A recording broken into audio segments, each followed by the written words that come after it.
Alors le but de la surveillance après traitement du cancer du sein est principalement de détecter les rechutes qui peuvent être soit locales, soit générales, ce qu'on appelle les rechutes sous forme de métastases. Donc le suivi va être fait en général tous les 6 mois pendant 5 ans, puis une fois par an, je dirais à vie.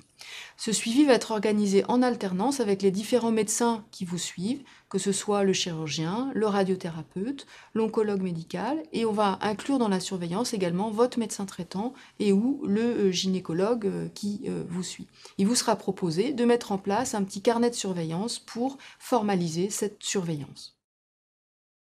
Alors la surveillance après cancer du sein comporte toujours une mammographie une fois par an des deux seins, ainsi qu'un examen clinique. L'examen clinique consiste en une observation de la poitrine et une palpation des deux seins. Il est important que le chirurgien ait une consultation à distance des traitements pour évaluer le résultat esthétique, les cicatrices, le galbe du sein, dépister un éventuel syndrome douloureux et vérifier la bonne mobilité du bras opéré. S'il est nécessaire, il peut tenter d'apporter des solutions. Le but de la surveillance est de rechercher une éventuelle rechute de la maladie et d'évaluer d'éventuelles complications des traitements que vous avez reçus. Il repose sur l'examen clinique, que vous aurez une fois tous les 6 mois pendant 5 ans, puis une fois par an, et sur les mammographies qui auront lieu une fois par an. Le reste des examens complémentaires, que ce soit prise de sang ou autre examen, sera décidé par le médecin qui vous voit en fonction des symptômes ou des événements qui auront lieu depuis la précédente visite. La surveillance de la radiothérapie pour une patiente traitée pour un cancer du sein est protocolisée. Elle se définit par une première consultation pour le radiothérapeute à 6 mois, associée à la programmation d'une mammographie qui sera reprogrammée annuellement.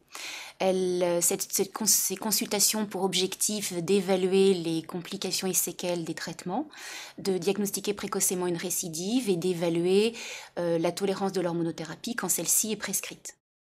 Comme vous l'ont dit les médecins spécialistes, l'organe le plus important à surveiller, c'est votre sein traité et l'autre sein.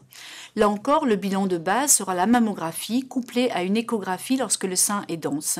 Lorsque ce bilan ne permet pas de conclure, on programmera une IRM mammaire qui est le meilleur examen pour faire différence entre cicatrice et récidive.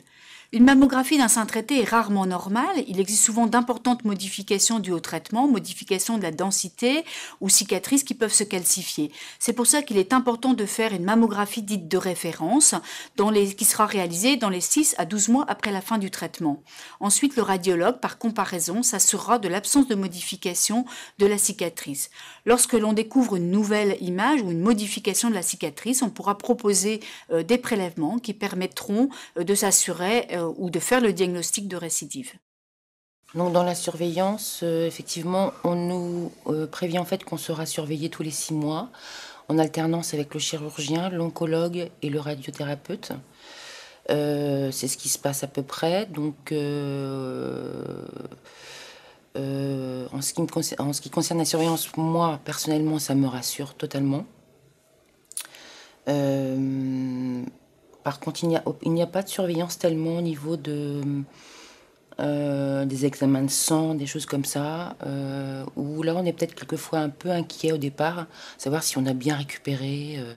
La surveillance, je l'attends, en fait, parce que j'ai toujours cette angoisse de la récidive, en fait. J'attends mes examens avec impatience, en croisant les doigts que ce soit négatif, bien évidemment. Mais ça rassure. Pour moi, ça me rassure. J'aimerais même peut-être plus, pas forcément que sur le sein. En fait, quand j'ai fait ma mammographie il y a 2 mois, en fait, j'ai eu très peur, hein. Sur le coup, je pensais pas que ça allait me faire quelque chose. Je me suis dit, bon, c'est une visite quelconque. Et une fois là-bas, j'ai eu très très peur. Je me suis dit, mais peut-être qu'on va t'annoncer que tu vas avoir le cancer dans l'autre sein. Et c'est vrai que ça a été très très dur. J'ai pas arrêté de pleurer. Ils arrivaient pas à me calmer, en fait.